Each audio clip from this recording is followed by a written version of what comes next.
नमस्कार। जीपीसी सीकर के YouTube channel पर आपका स्वागत है। आज हम ई लेक्चर की श्रृंखला में सेकेंड ईयर इलेक्ट्रिकल के EE 203 सब्जेक्ट में एसी फंडामेंटल्स के अंतर्गत रूट मीन स्क्वायर वैल्यूज़ के बारे में चर्चा करेंगे। रूट मीन स्क्वायर वैल्यू वर्ग माध्य मूल मान किसी अल्टरनेटिंग क्वांटिटी का RMS वैल्यू कैसे निकाला जाता है, इसके बारे में आज हम चर्चा करेंगे। इसकी डेफिनेशन इस प्रकार से दी जाती है: the RMS value of an AC is given by that steady या DC current which when flowing through a given circuit for a given time produces the same effect of heat as produced by AC when flowing through the same circuit for the same time।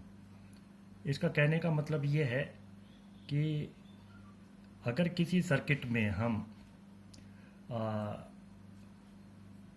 AC value दें और उससे अगर कोई resistance है, जैसे उसमें heating अगर हम देखें, उस हीटिंग की वैल्यू हम अगर कैलकुलेट कर लें और फिर उससे देख लिया कि उसमें DC कितना करंट सप्लाई होने से और एक निश्चित मात्रा में हीटिंग प्रोड्यूस हुई रेजिस्टेंस में।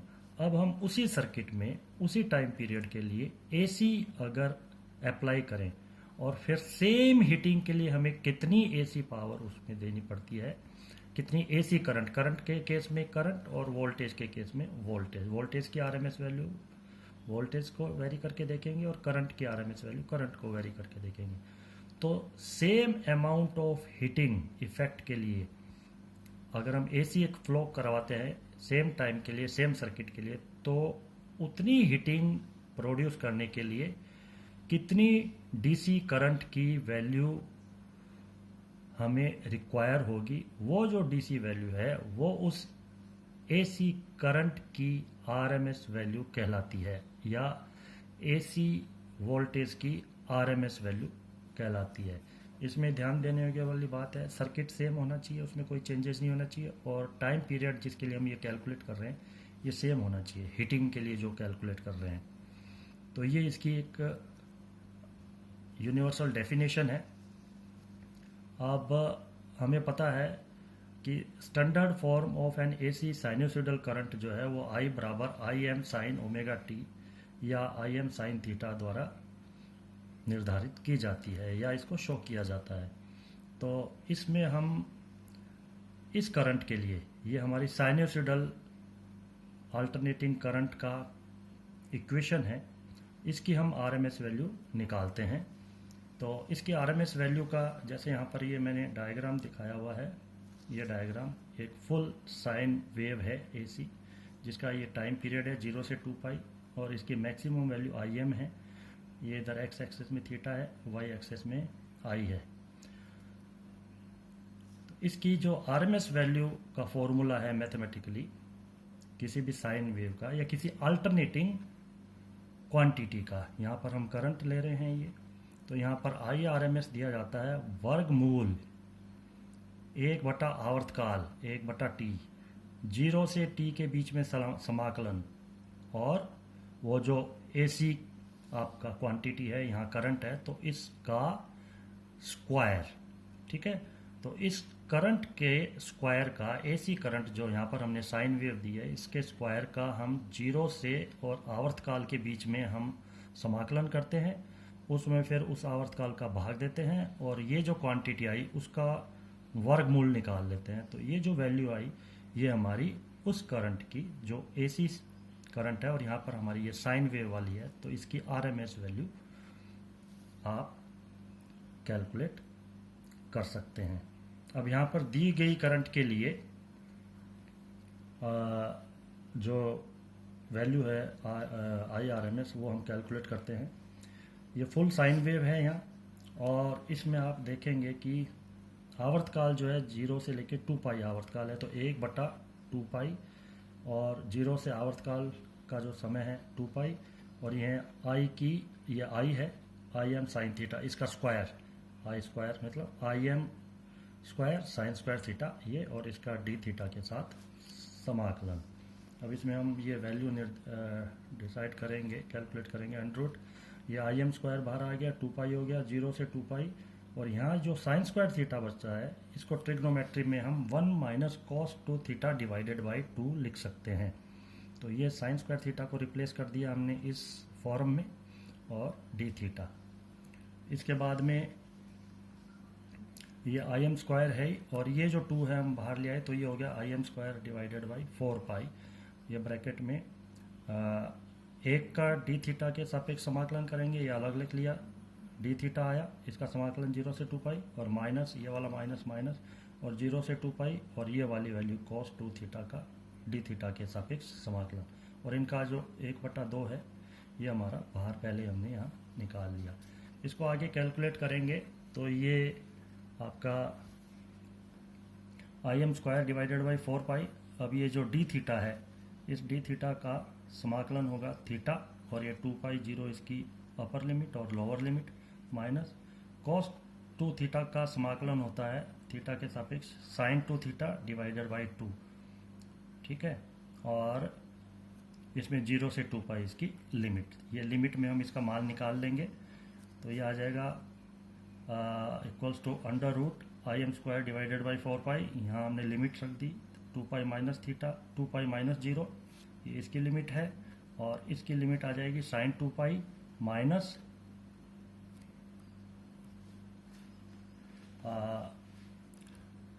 साइन 0, ठीक है।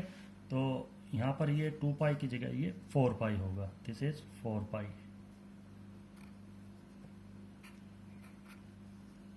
माइनस साइन 0 डिवाइडेड बाई 2, और इसकी वैल्यू निकालेंगे तो ये under root I M square by 4 pi, ये 2 पाई है ही, माइनस इसका साइन 4 पाई 0 वैल्यू होती है, और साइन 0 0 वैल्यू होती है, तो 0 माइनस 0 0 डिवाइडेड बाई 2 0, तो अल्टीमेटली हमारा ये इसके अंदर सर्किट में, और ये 2 पाई रह गया।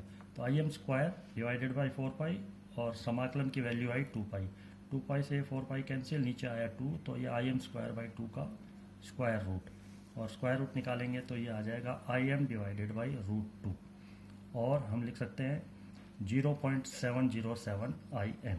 तो एक फुल साइन वेव जो ये है, इस फुल साइन वेव की जिसका आवर्तकाल 0 से 2 पाई है, उसके करंट का I R M S value I M by root 2 होता है।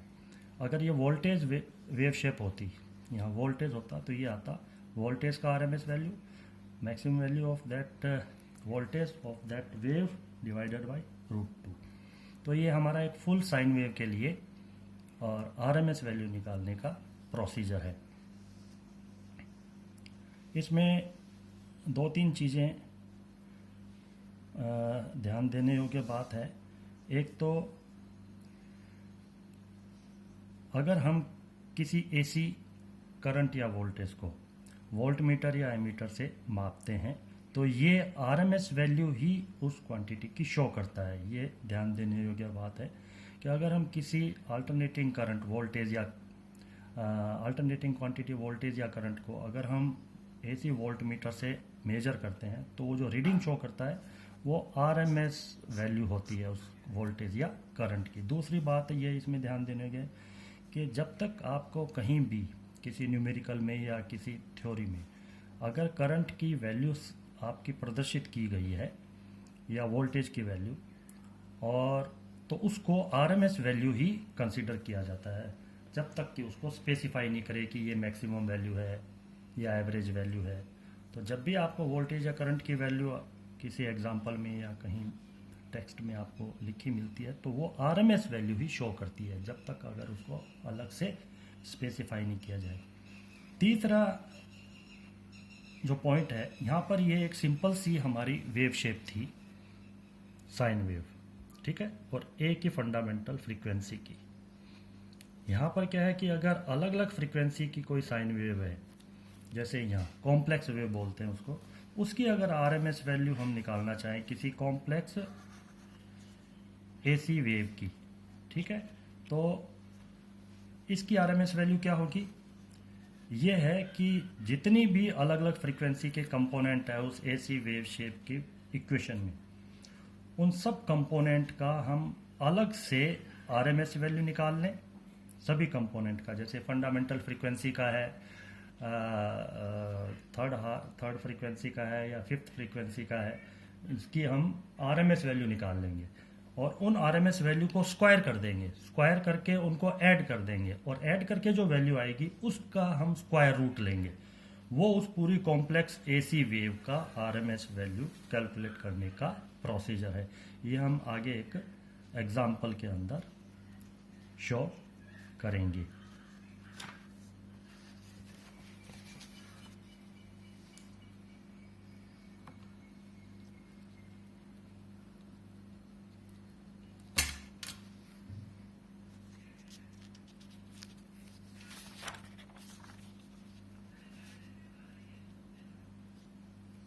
ये हमारा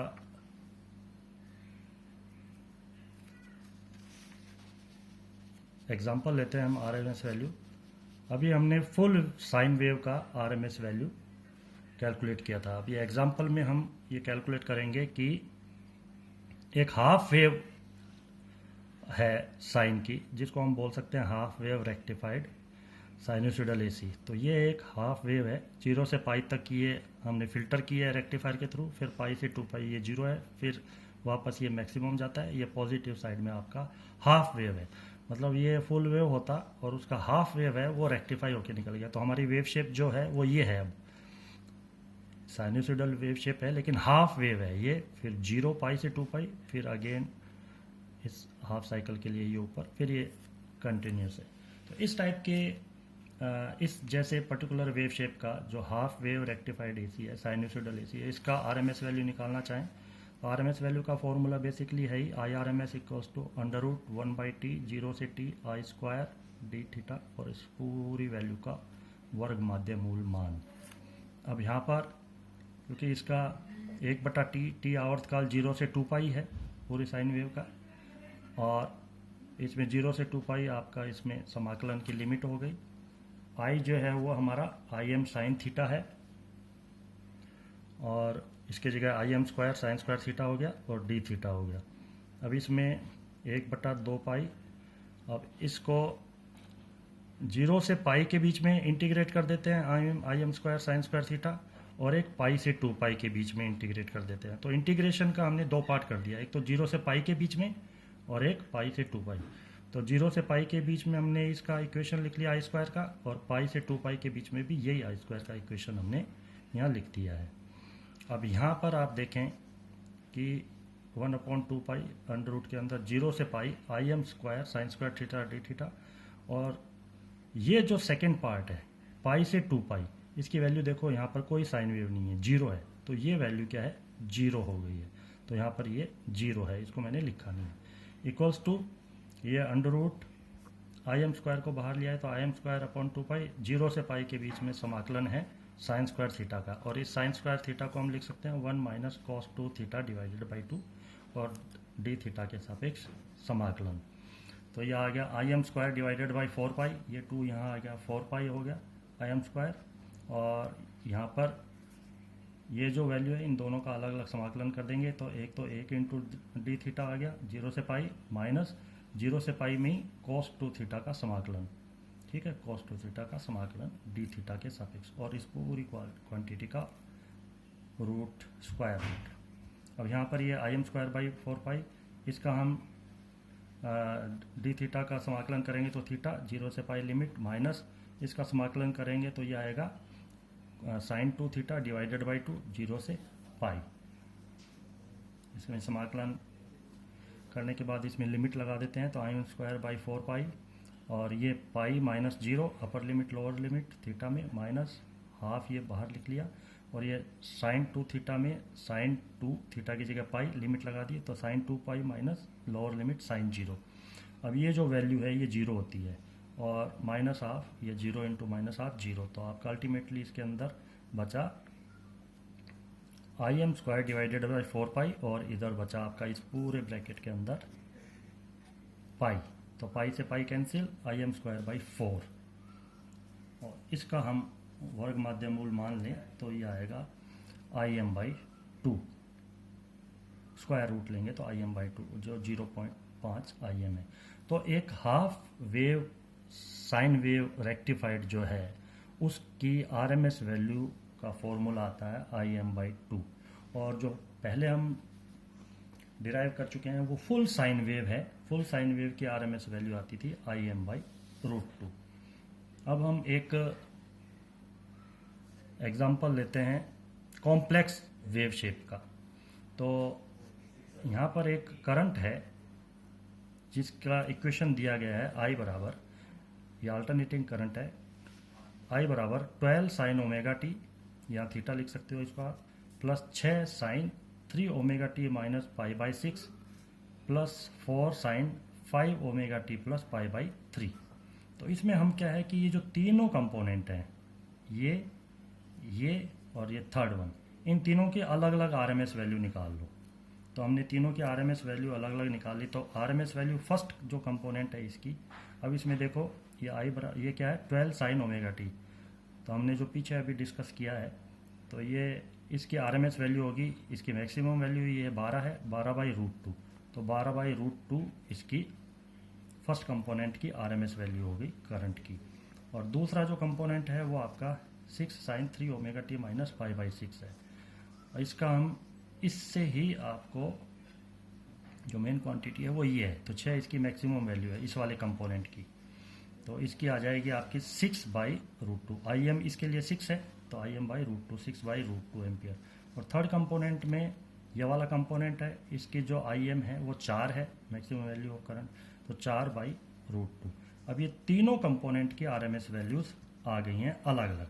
अब पूरी कॉम्प्लेक्स की, मतलब इस I की RMS वैल्यू क्या होगी, ये हम जो पहले हमने बताया है उसमें इसकी RMS वैल्यू का स्क्वायर फर्स्ट वाले का, तो 12/√2 का स्क्वायर प्लस 6/√2 का स्क्वायर प्लस 4/√2 का स्क्वायर, ये हर एक कंपोनेंट की RMS वैल्यू का स्क्वायर। तो इसको कैलकुलेट करते हैं तो ये 144 प्लस 36 प्लस 16 डिवाइडेड बाई 2, या √196/2 या √98, यह आया 9.89। तो हमारी ये जो करंट है इसकी ओवरऑल RMS वैल्यू है वो 9.89 एम्पियर होगी। तो ये RMS वैल्यू आप डिफरेंट वेव शेप का निकाल सकते हैं, जिसका बेसिक जो आइडिया है वो यही है कि जो डेफिनेशन में है कि वो कॉम्प्लेक्स वेव है या आपकी प्योर एक फंडामेंटल फ्रीक्वेंसी की वेव है, तो उसकी कैसे हम RMS वैल्यू निकालते हैं। नेक्स्ट आपके है form factor. Form factor AC theory में फॉर्म फैक्टर होता है रूप गुणांक। इसकी डेफिनेशन क्या है फॉर्म फैक्टर की? फॉर्म फैक्टर जो है वो किसी भी अल्टरनेटिंग क्वांटिटी का फॉर्म फैक्टर होता है, उसकी RMS वैल्यू उस वेव शेप की अल्टरनेटिंग क्वांटिटी की और उसी वेव शेप की या अल्टरनेटिंग क्वांटिटी की एवरेज वैल्यू, इन दोनों का जो अनुपात होता है वो फॉर्म फैक्टर कहलाता है, रूप गुणांक कहलाता है। इसके हम एग्जांपल लेते हैं, जैसे ये फुल साइन वेव है एक हमारी, इसका फॉर्म फैक्टर क्या होगा? तो फॉर्म फैक्टर का फॉर्मूला है RMS वैल्यू ऑफ, यहाँ पर फुल साइन वेव है तो फुल साइन वेव लिख दिया, इसी की एवरेज वैल्यू। तो आप ये देखें कि RMS वैल्यू साइन वेव का होती है ये आपकी Im/√2 जिसको 0.707 Im, और इसकी एवरेज वैल्यू होती है जो हम पिछले लेक्चर में कर चुके हैं, किसी फुल साइन वेव की एवरेज वैल्यू होती है 0.637 Im। तो इनका जो आपका अनुपात है ये 1.1 आता है। तो हमारी एक प्योर साइन वेव है, उसका फॉर्म फैक्टर या रूप गुणांक 1.1 होता है साइन वेव का। ये अलग अलग शेप की वेव का अलग अलग होगा क्योंकि उनकी RMS वैल्यू अलग अलग होगी, उनकी एवरेज वैल्यू अलग होगी। ये हमारा साइन वेव है। ऐसे हम ट्रायंगुलर वेव का निकाल सकते हैं, ऐसे हम रेक्टेंगुलर वेव का निकाल सकते हैं। दूसरा एग्जांपल हमने हाफ साइन वेव जो है उसका निकाला, ये हाफ साइन वेव है, ठीक है। जीरो से पाई तक जो है ये हमारी रेक्टिफाइड है और पाई से 2π हमारी ये अटेन्यूएटेड है। तो इसका हम एवरेज फॉर्म फैक्टर निकालते हैं। तो इस हाफ साइन वेव की RMS वैल्यू होती है 0.5 IAM और हम करंट की बात कर रहे हैं, और एवरेज वैल्यू होती है इसकी 0.318 IAM। इन दोनों का रेशियो 1.57। तो ये half wave rectified sine wave की फॉर्म फैक्टर का वैल्यू 1.57 आता है। तो इसी टाइप से हम अलग अलग वेव शेप की फॉर्म फैक्टर का वैल्यू हम निकाल सकते हैं with the help of RMS value and average value. आज के लेक्चर के लिए ही इतना ही, और नेक्स्ट हम लेक्चर में इससे आगे की जो आपके सिलेबस में है वो हम डिस्कस करेंगे। Hope you understand the concept of RMS values of alternating quantity and form factor of alternating quantity. Thanks for watching GPC YouTube channel.